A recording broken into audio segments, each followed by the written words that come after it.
why am I an advocate? Why do I advocate so passionately about it? Is I see career development as a form of infrastructure. I think it helps people make sense of their lives in terms of learning opportunities, work, and what is their purpose and values across their life and life roles.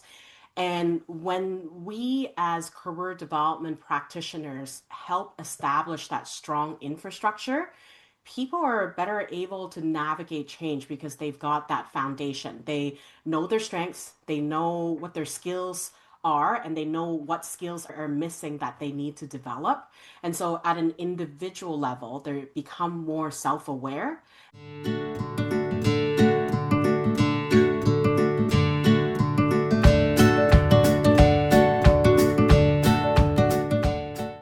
Hello, everyone. Welcome to APCDA Season 6, Episode 1 On the Mic with Thought Leaders. I'm Samantha, I'm your co host, and with me is Dr. Michael. Say hi. Hello. Hello, everyone. I'm Dr. Mike Stapleton. I'm at the University of Minnesota, Twin Cities, and it's a pleasure to be with you. So, in our episode today, we have the honor to invite Dr. Candy Ho. All right, I would like to invite her to the virtual stage to share with us who she is as a person. Dr. Candy Ho, please. Hi, everybody. Thank you, Samantha. Thank you, Dr. Mike, for inviting me for part of this episode.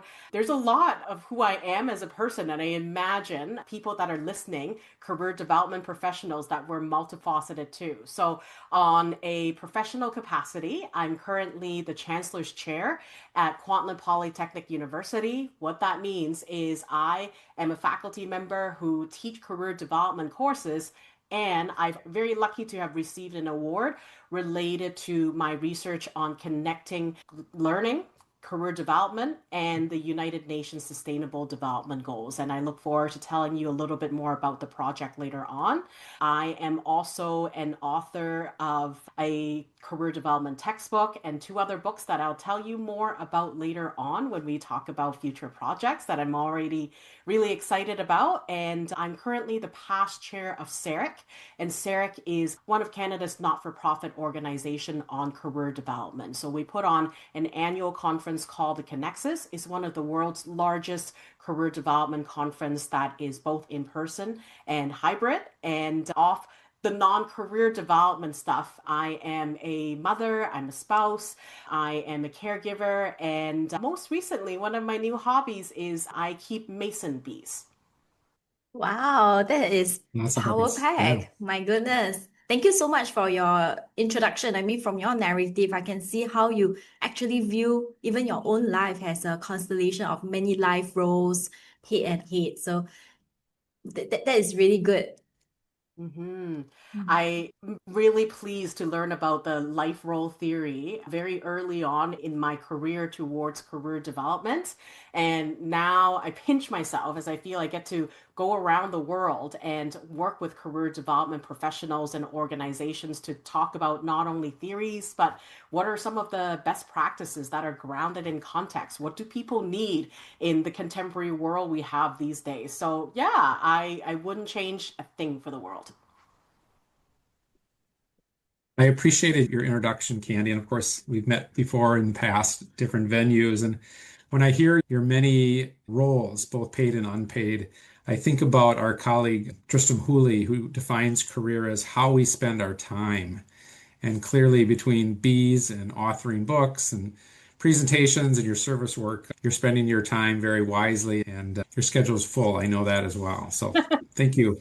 Thank you for your introduction.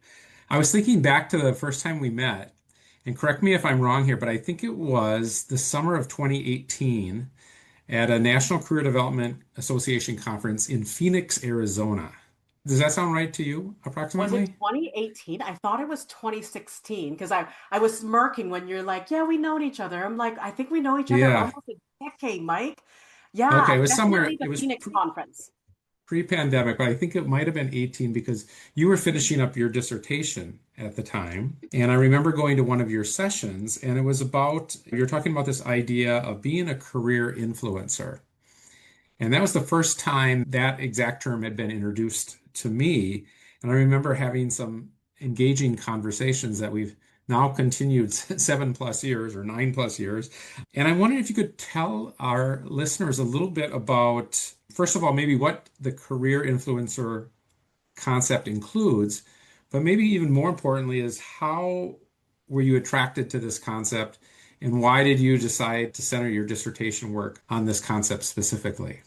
I think you get to say you knew me when I was a graduate student contemplating this idea and Yes. figuring out what to do with it next. So it all started, I was a junior faculty. I was just starting my journey as a faculty member at Kwantlen Polytechnic University, where I'm still at now. And I was situated within work integrated learning. So I help students with their co-op, volunteer, and any other possibilities that's related to career development, however, primarily co-op, although we have a lot of great career conversations. And it keeps coming up when I have these conversations with students that so and so professor that was teaching an accounting course or a criminology course were particularly helpful.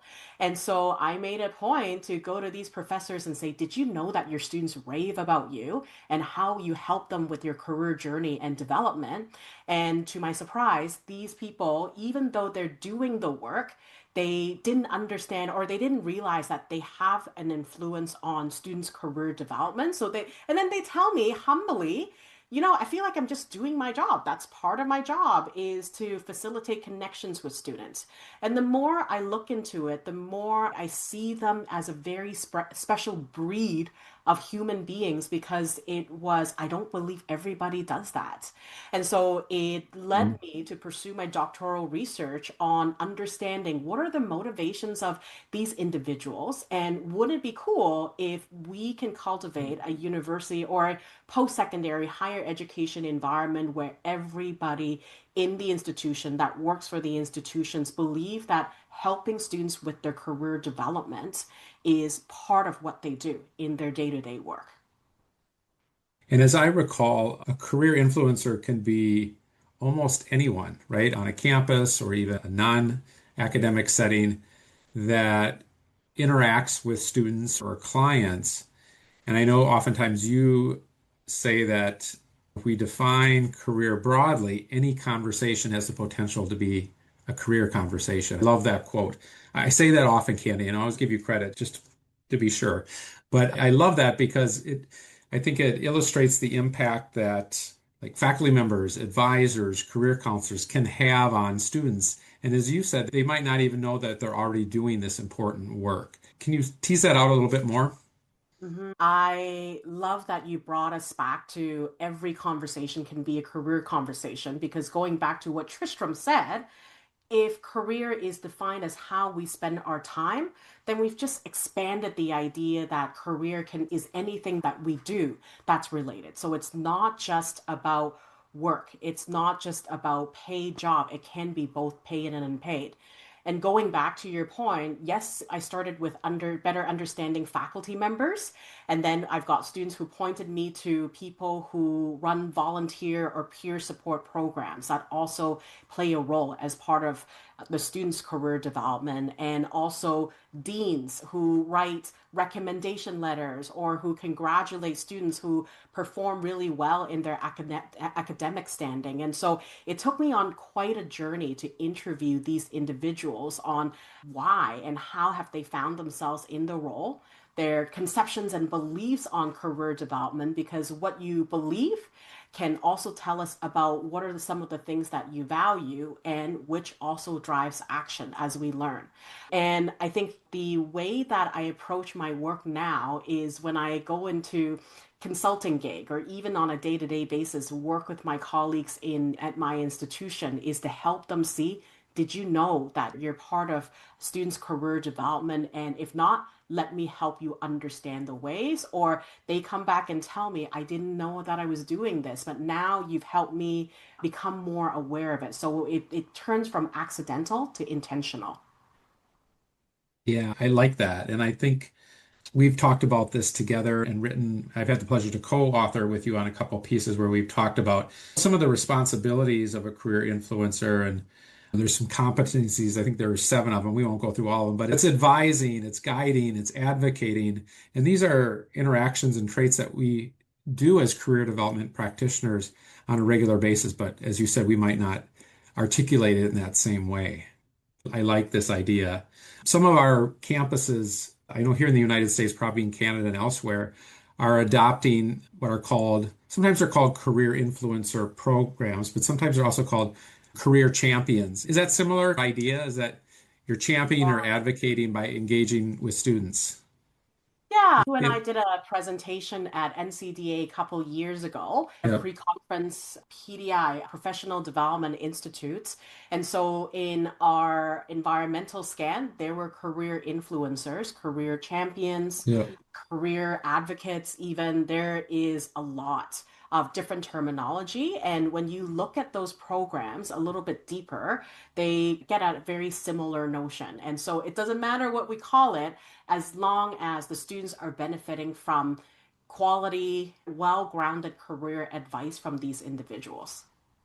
Yeah, exactly. And to bring it back to your bio, and then I want to get Samantha in here too, see if you have some reactions to what we're hearing here from Candy. But do you feel like you've embedded or intentionally integrated some of these ideas into your own philosophy of helping as a career practitioner? Do you see some overlap there, or do you see this as maybe just adjacent to your work? How have you maybe integrated it? Mhm. I think the reason why I was driven to this work is because it has been an inherent belief through and through.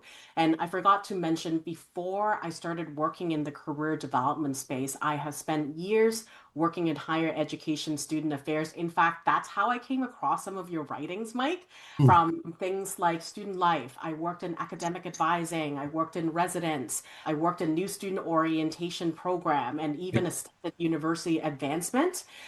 And we just talked about career as the life role, as a constellation of your life roles, if you will. And so it is hard for me to not make those connections when I've moved from role to role and there are commonalities. And everything that I had been doing up to that point, I certainly didn't know it then, but in hindsight, I know it now that it's always been toward student success. And I always Mhm. find myself gravitating questions, even when I worked in advising that, what are your plans to do with a degree like this? Because it's going to help me better generate advice for the students. And even when I was working as a volunteer manager, I'm always advocating towards their career development. I love that. Sometimes it's easier to connect the dots looking backward, right, than looking forward. Samantha, other insights? Yeah, two things that I'm thinking about. Number one is you have said so much, so passionately about career development and advocating for it. I'm just wondering, why is it so important to you? Hmm. Even like at this point in time, because it sounds like it has been a while that you are doing this work. But so why is it so important? That's the very first question. And number two was, how do we make sure collectively that we raise the standard of career development practices? Because anyone can be an advocate for it. And there are so many terminologies out there right now. And when we are looking at social media, people can just brand themselves any. How do we juggle? Yeah, I guess going back to that first question, why am I an advocate? Why do I advocate so passionately about it? Is I see career development as a form of infrastructure. I think it helps people make sense of their lives in terms of learning opportunities, work, and what is their purpose and values across their life and life roles.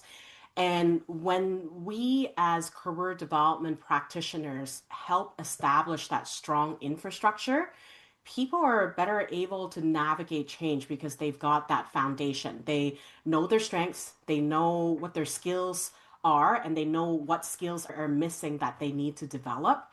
And so, at an individual level, they become more self aware. And I think there's also another level where we need to work with organizations to develop more talent more effectively, whether it is new talents that they're recruiting or current talents that they need to move up and above the organization. And then overall, the third level, then communities as a result, when you've got people that are self aware, that know how to best leverage their talent and skills. You've got highly productive organizations with happy employees, then communities are much more resilient. And Mhm. when I also seen on the other end, when I've done some consulting, I get brought in when things like this, the infrastructure is missing and people are left to figure out what are the gaps, what do they need to do to manage transition out from their own. So for that reason, advocating for career development and career development services is critical. And I think that's what the work that many of us do, many listeners in this podcast, not just individual, but organizational. Mhm. Yeah, you brought up a term that I relate really well, which is awareness. For you to build your career, for someone to be advocating for career, the level of clarity and the level of awareness must be there.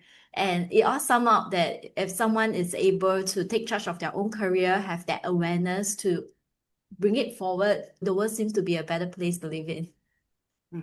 It goes back to Mm. branding, right? If you know what you're offering and you know in your gut that you're good at it, the world sees it.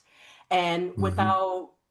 without needing to be explicit about pushing your branding. So it's instead of saying, this is what I can do, you're already showing the world what you can do. That in itself, it's much stronger evidence than you just saying it. Definitely.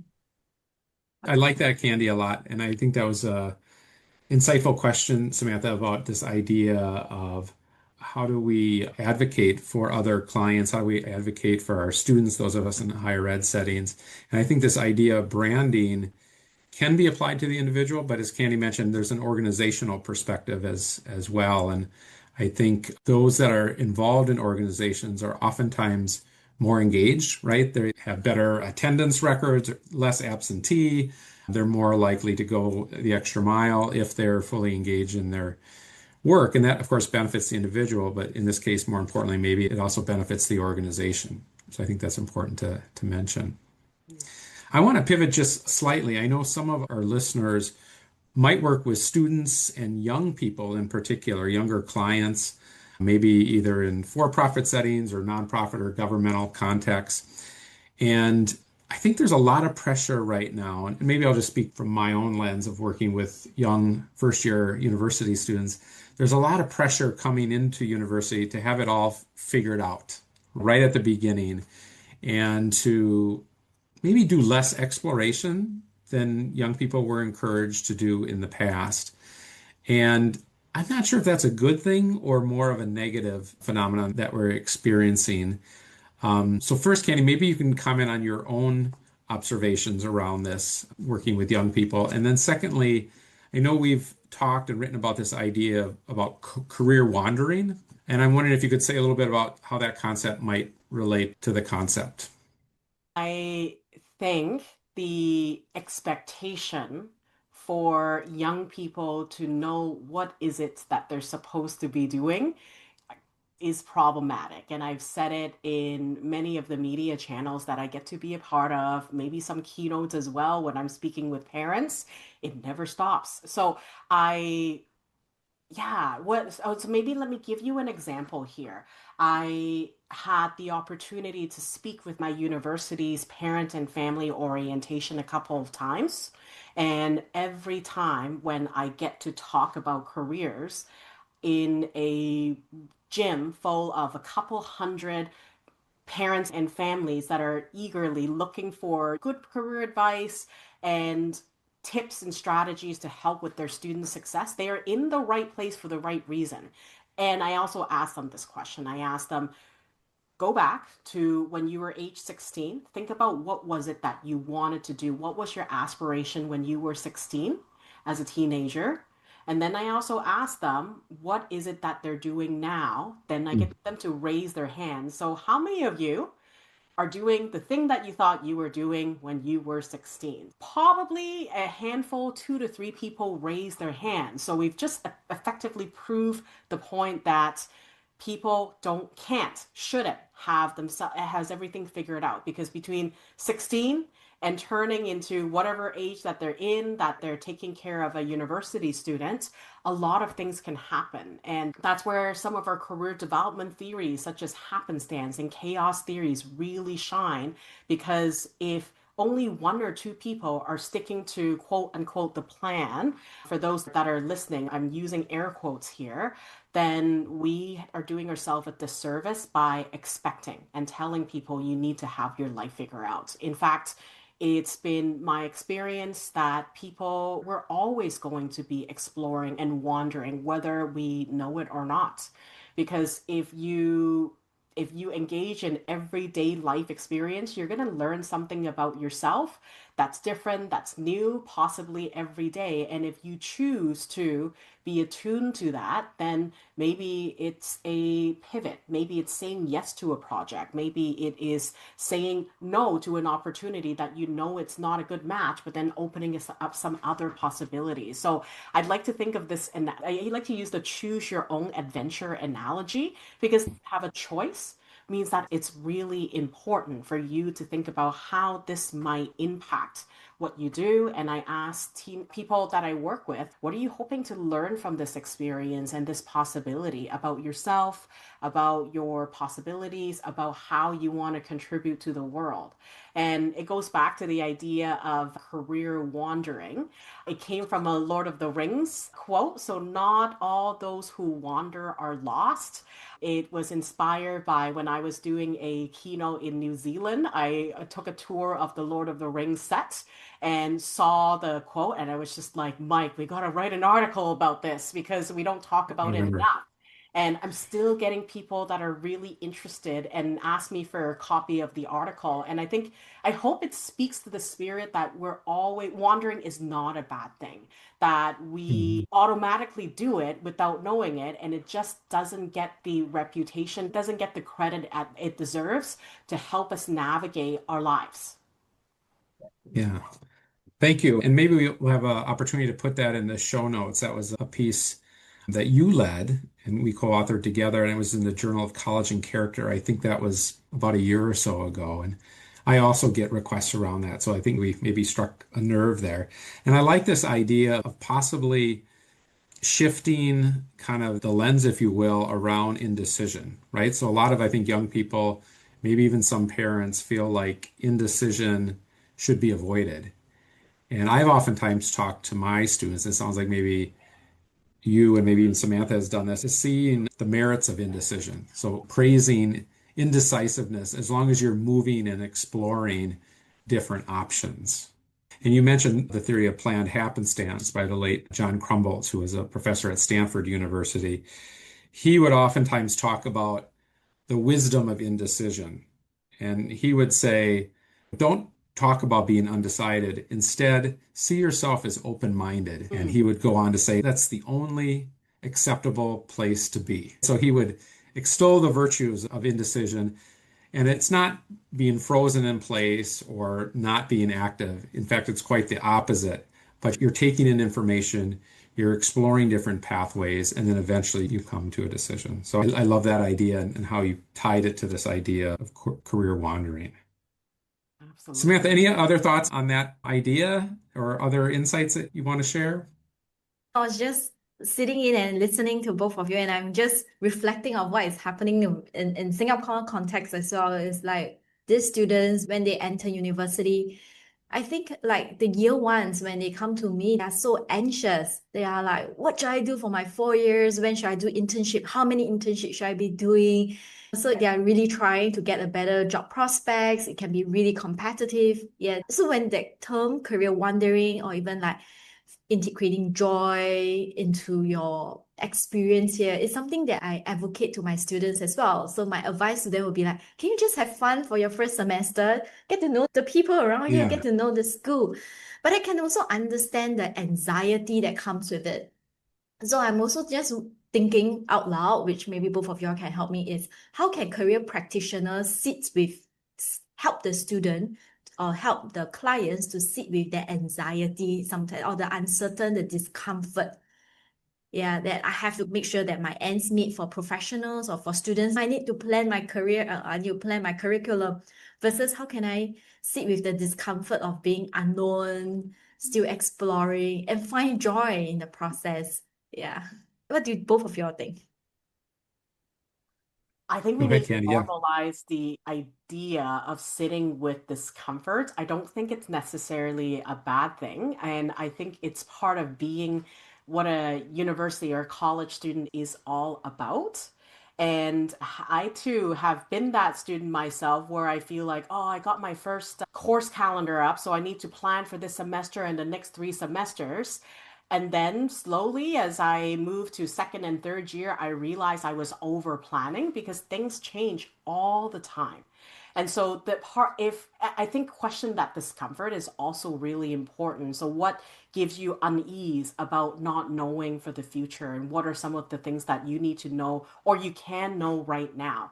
I was teaching last Monday and I shared a joke with my class because we were talking about interviews and how to do well in interviews. And I showed them a meme that said in 2015, if anybody was asked the question at an interview, what do you where do you see yourself in 5 years? Nobody would have gotten the right answer because as we know, 2015, 5 years later, we're looking at 2020 during the pandemic.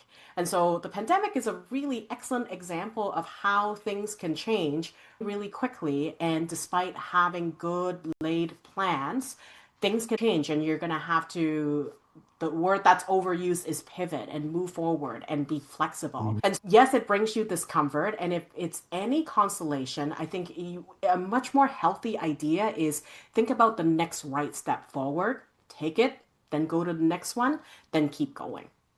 And learn to be comfortable with small step that really adds up over time. I like that really very much. I think number one, the asking good question, what makes you so uncomfortable about not knowing the unknown and taking the next small step, that compounding effect. I really like that concept there to support individuals through that discomfort, uncomfortable feeling sometimes. And maybe I'll just add one more thing before we get Dr. Mike to speak is just look back to your past, look at your successes, Yeah. look at how far you've come. And it's the idea of when you look backwards, you can also look forward to the future. So we never start from scratch. And so if you're sitting with some discomfort, think about your past successes. Think about the strategies that you've used to find yourself there. And what are you going to do? Can you use the similar strategies and move forward? Mhm. I hear that acknowledgement of your previous wins as well. It's so important in our society right now. Thank you, Dr. Candy. How about Dr. Mike? What do you think? Yeah, I'm listening to Candy, and I always learn so much from you, and I'm always connecting it to other sort of ideas or links. And so some of us will build on the comments that you already made. I think the pandemic served as a career shock. That's a term that's used now in some career development literature by Josh Ackermans and his colleagues. But it's this idea of it could be unintentional or it could be something that's planned, unplanned or planned. And certainly no one was planning on the pandemic. And for a lot of people, the pandemic had negative consequences, right? They lost their jobs, they lost loved ones. And so their pathways shifted in terms of work and the role that work played in their lives. For others, it was positive. You've heard of this term, the Great Resignation, that sort of resulted from the pandemic. And for many people, they had the courage then to try new opportunities. Maybe they decided to go, a lot of people went back to school. Applications at master's programs and other professional programs increased significantly during those years after the pandemic. And so for many people, that shock was something that actually ended up being quite positive.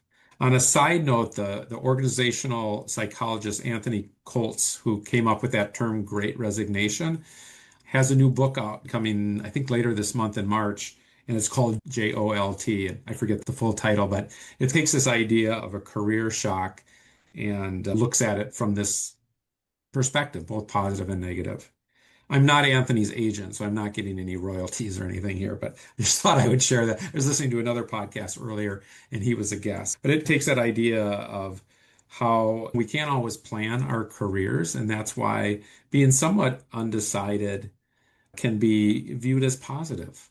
I'm also thinking another quote from John Crumbles, who I mentioned earlier, is when students would come to him and be anxious about career decisions or what pathway might they follow after graduation, he would ask them a simple question. And the question was this, and I love this. He would say, "What fun do you want to have next?" And I have that quote on a piece of paper right in my office because I think it applies to us as well, right? We can get anxious about what career move, what opportunities should we take? Should I stay or should I go? And I like John's idea of what fun do you want to try next? And I think we can apply that same philosophy, maybe even give that same question to our students, and hopefully that'll alleviate some of the anxiety. So that's what I would have to offer there, Samantha. Thank you, thank you. I like that. What Yeah. fun would you like to have next? I think it's something Yeah. that I will share with my students and my clients in upcoming session to get them to think of something that will excite them as well. So I think that the ability to be excited about something is really important. Which brings me to my next question, Dr. Candy. You have done so much work. Maybe can you share with us one or two projects you are working on right now? Yeah.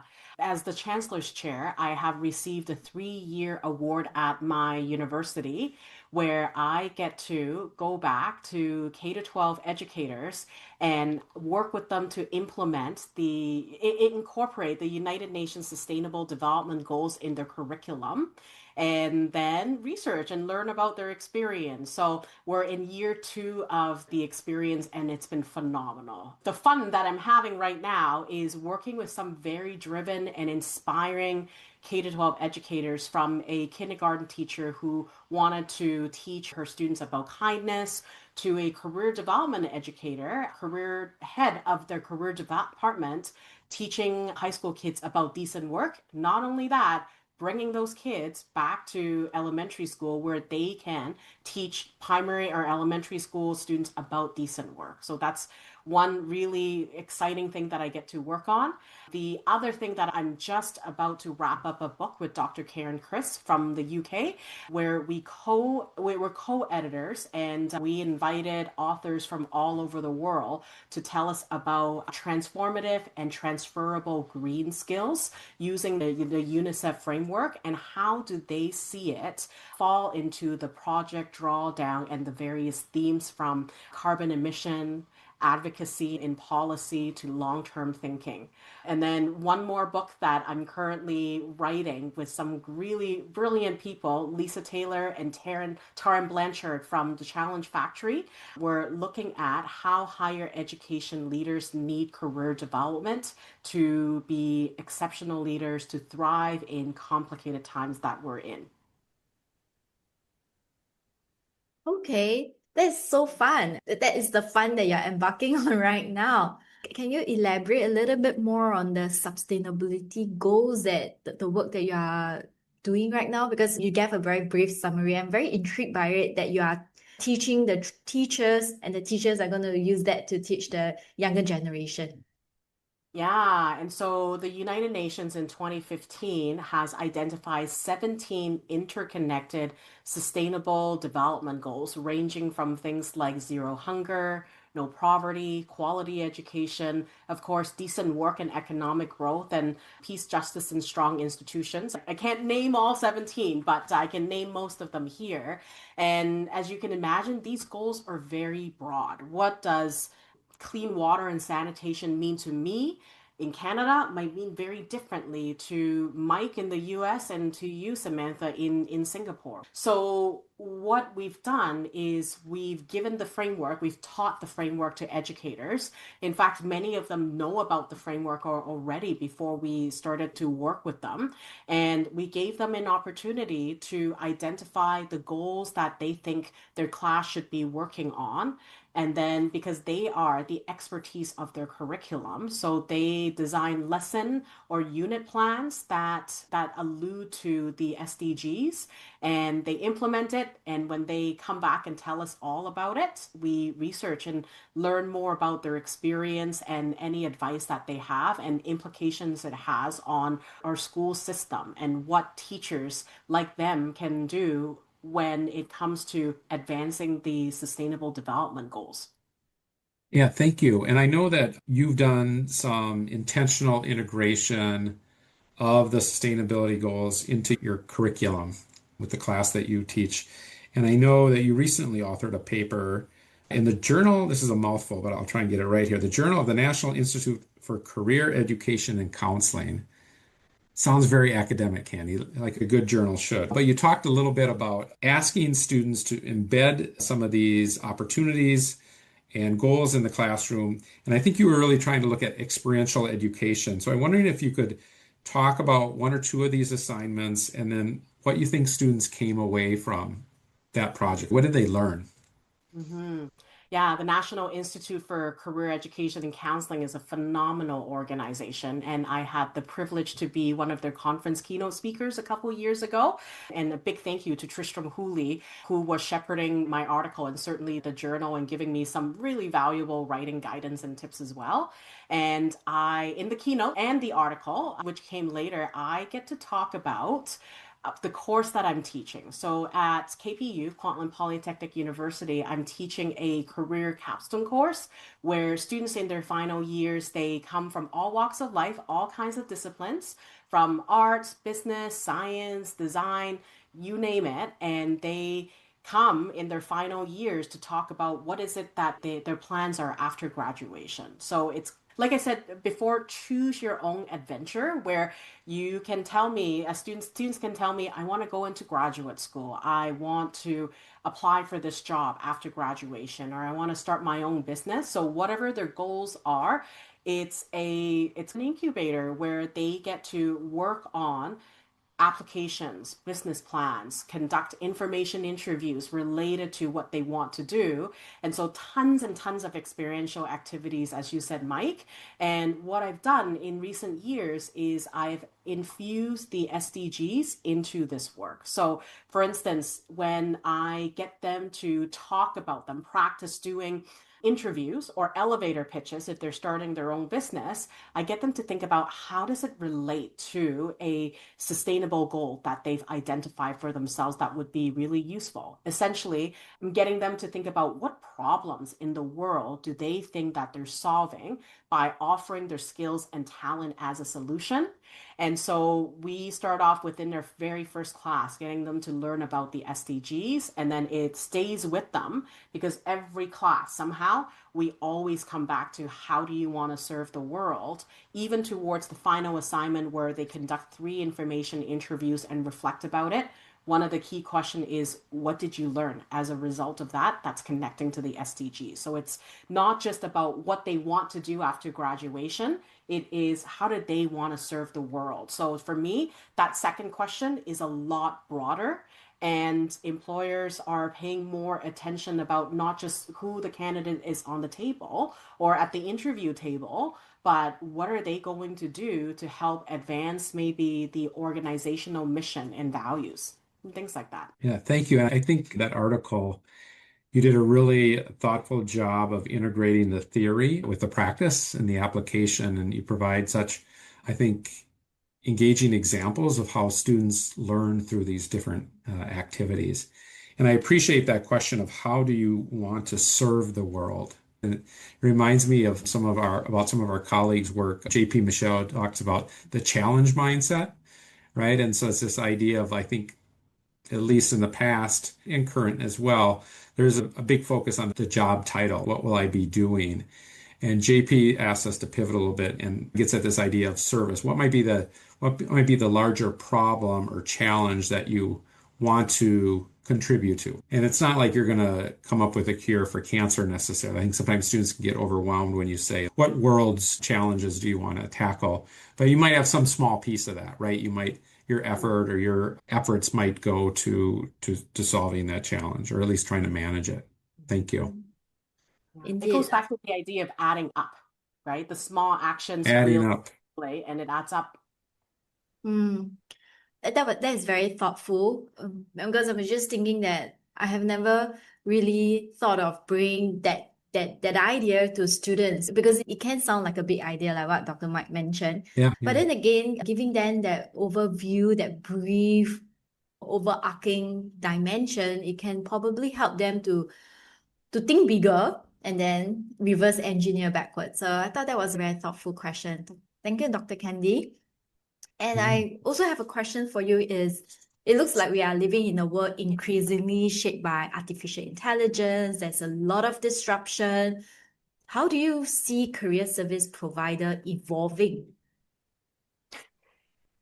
In the sense that they have to evolve. Yes. I think career services providers, I think there's more important role than ever for them. I think artificial intelligence is changing how people access information However, I also think that information alone has never been the hardest part of navigating a career, and people can look up that information.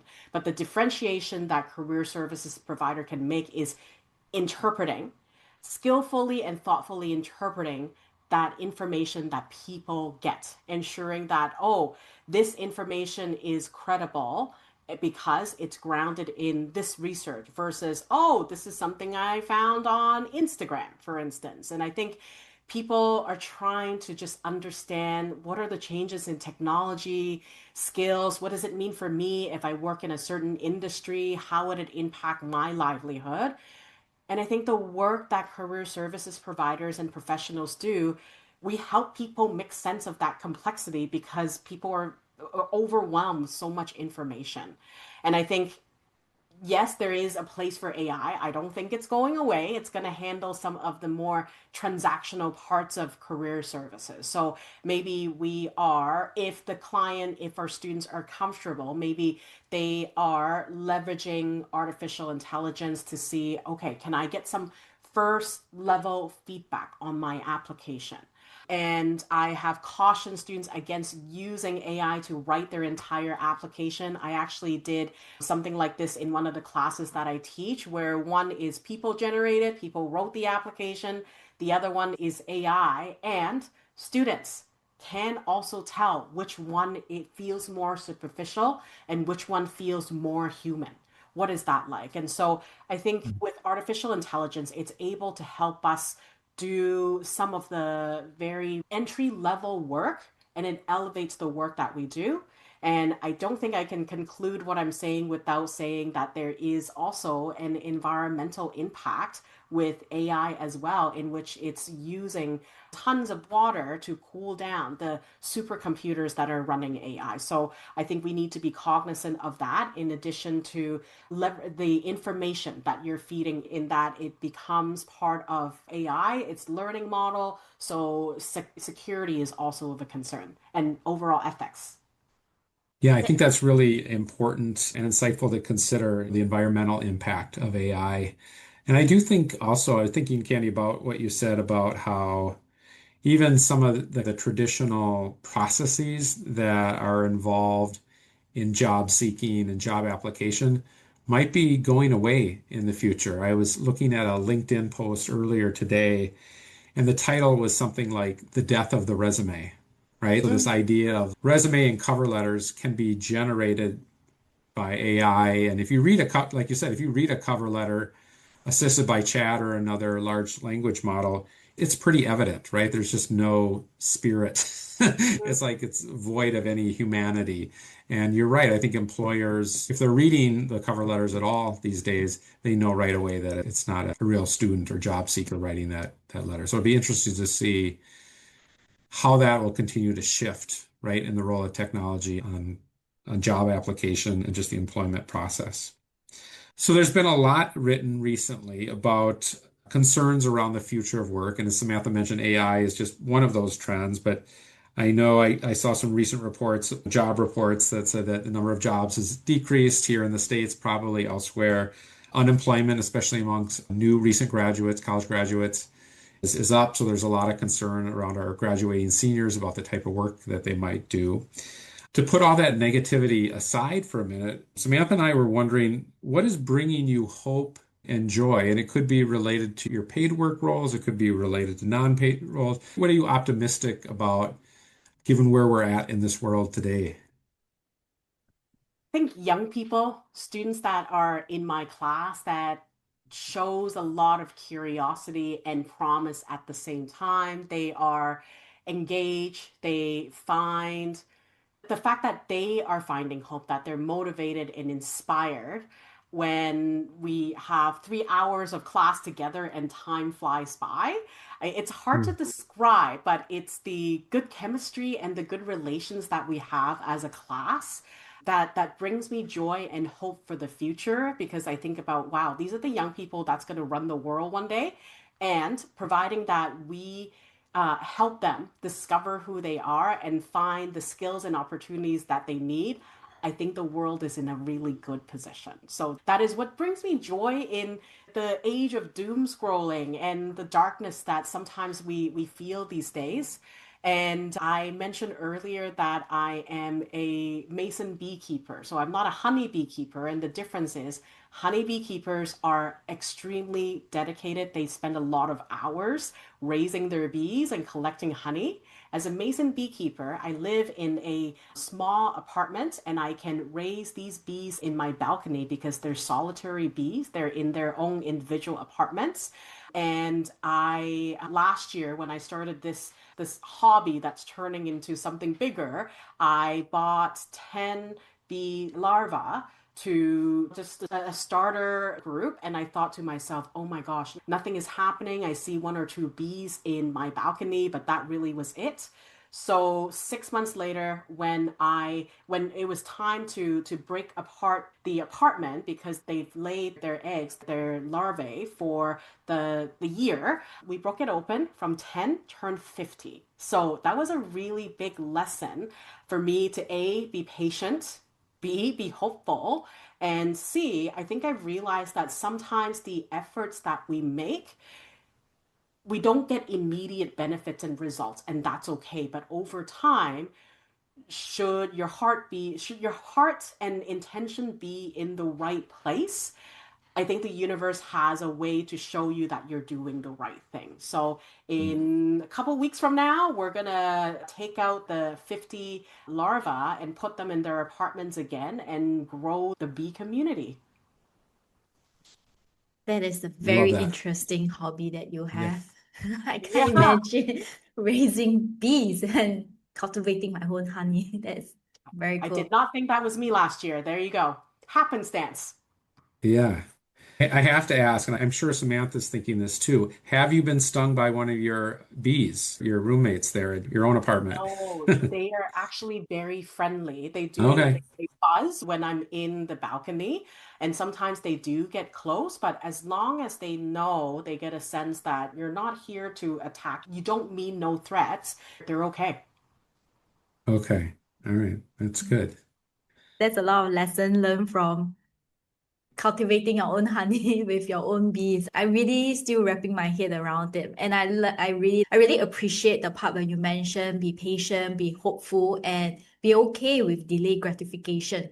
Because in a world Hmm. whereby we are moving so fast, sometimes going a little bit slower and having the faith that things will happen, good things can happen is very encouraging. Yeah. Hey, can I share with you one more thing that brings me joy that's related to career development? Sure. Certainly. I was showing Dr. Mike and Samantha earlier, audience, and you can't quite see this, but because of the screen, but you're looking at a hashtag CDB pin, and somehow the bee has been become a symbol of the work that we do in career development because I hope that through podcasts like this we've all come to realize that we do more than just helping people find work or find jobs. We help people find fulfilling lives so that they do Mm. better. We help people, we uplift people from poverty. We help people go back to school so to enhance their education and prospects. And so just like that, bees also cross pollinate between flowers. And so I started a campaign called the hashtag CDB campaign. And I made these pins because I'm nerdy like that. And I've been giving them away at conferences. And so yeah, if you wouldn't mind putting in show notes, because what's happening is there's a Padlet now that is of the world map, and people who have received these pins, whether or not they received these pins actually, are encouraged to drop a pin in the world map and tell us how they're changing the world through their work as career development professionals. So I'll send that to you both, but it's something that brings me a lot of joy whenever somebody share that they're coming from Australia, for instance, that they're making a difference very far away from where I am. So I'll Definitely, bring some please to, share it with us. Yeah, yeah, I'll bring some to the conference when I come visit you in Singapore. yes, I would definitely Excellent. love to join the movement as well. Thank you. Excellent. And I love that idea of like bee as a career metaphor. Kenny and we've talked a little bit about that before, how sometimes authors use different metaphors to get a better understanding of career or career development. There was a piece that came out from Donald a couple of years ago about the weather and how the Yeah. weather can be seen as different, like tornadoes or sunrise, different types of weather episodes or conditions you might think about. I think you've got something here with the bee and the beekeeping as a career metaphor. Well, we'll come back to that. We'll have to That'll write be the about it, next. Mike. Yeah, that's what I'm thinking. You got the beginnings of another writing project. So, we're coming close to the end of our time. Samantha, I think you have at least one more question for Dr. Ho. Yes, so it is more like a fun question. We are in the midst because we are in the midst of having a lineup of speakers, thought leaders like yourself. You do not know who is the thought leader or next speaker yet, but if there's a question that you would like to ask our next speaker or any ideas that you want our next speaker to share, what would that be? I think carrying on the bee metaphor, I'd love to learn from the next speaker how they are cross-pollinating and playing outside of the career development world to make a difference. Excellent. Great question. This question will be asked to our next speaker so that we have a legacy going on, so that we get to learn from one another all the time. I love that question. Thank you, Dr. Candy, for being on our show today, for sharing your insights and so many wisdom and so many ideas that we can implement in our practice today. It was really a pleasure for me to not just be the co-host of this podcast, but to be a listener directly hearing it from the horse's mouth. So I thank you for your time. It's Mhm. wonderful. I always feel like I learned something new, Candy. Of course, there's reoccurring themes, right, in the work that we do, but I always appreciate your new insights and learn of new projects and contributions. I know you're very busy, and I just want to appreciate your time and your insights. And Samantha and I are very grateful. So thank you. Thanks, team. Thanks, APCDA. Thank you, and see you in the Thank next you. episode.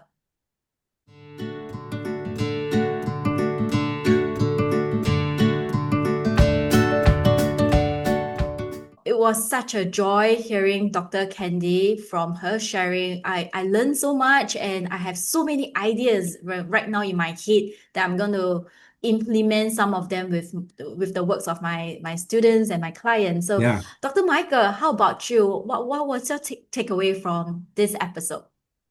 Yeah, I think what a gift, right? I mean, Candy is just such a leader in the career development profession, and she's doing so many innovative projects. So it's hard to know where to start, but a couple ideas stood out for me. One was I really appreciated her understanding and explanation of the career influencer concept, right? And this idea that you don't have to be a trained graduate level career development counselor or professional to engage in career related discussions, right? It can come from everyday interactions with our students and our clients. And I appreciate the point that she said about we might be doing this already and not even know the impact that we're having. I know as a faculty member, sometimes my colleagues don't realize the impact they can have on students when it comes to these types of conversations. And I also appreciated how she talked about career being a constellation of life roles, both paid and unpaid, right? I think so often when we think about career, we think about the paid work, right? We think about our Mhm. salary, of course. Yeah. And yes, that's important. And young people in particular are thinking about that. But I think when you think about career longevity, the new career is going to be this constellation of moving in and out of and balancing the paid roles and the non-paid roles. So those were two ideas that stood out for me. How Mhm. about you? What did you get out of it? I feel like she is living it. She's living everything that she's advocating for. Yeah. One of the Yep. most interesting things that she shared in the episode was how she's now she's cultivating her own honey. She has bees in the at the backyard. And how Yeah. are those learnings that she used to work with her students in career development work? So that was very inspiring for someone who thinks who works with young people. I think stories like this, real life experiences like this will be very intriguing to the clients that we work with. And I think the other one that stood up to me was the great questions that she asked when we were on the topic of career wandering, sitting Yeah. with discomfort. How do we manage that anxiety of, I really want it quick, but yet at the same time, I need to give myself the time and space to explore what is good for me, what is suitable for me. So that was something that hits me really hard, and I feel for it. Yeah. Yeah. And I think we all three of us shared kind of the experiences of working with young people.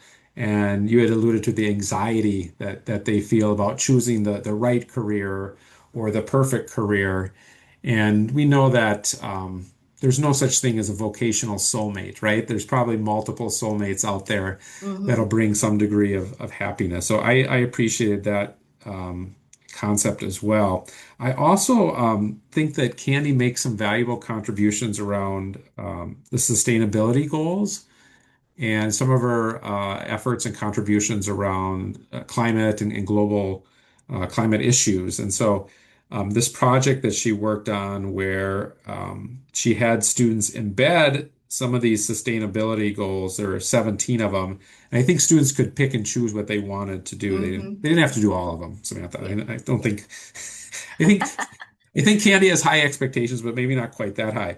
But I think what I appreciated was how she used this idea of experiential learning and really nudge students to integrate some of these objectives into applied experiences. So I think that was a good example of integrating kind of the theory or conceptual models with applied applicable outcomes for students. And I think as educators and career development professionals, we need to do more of that, where students can kind of see the end product of their effort. Definitely. I like how that concept of sustainability, the SDG goals, can be used as a tool for career development professional to work with students in terms of planning out their career, even their personal branding and elevator pitch as well. Is thinking bigger of themselves, right? Bigger than themselves, Yeah. and then doing more good to the community. So I'm really excited for the listener to delve deeper into the episode to learn what are some of these tips and strategy and all those exciting stuff that we both have learned.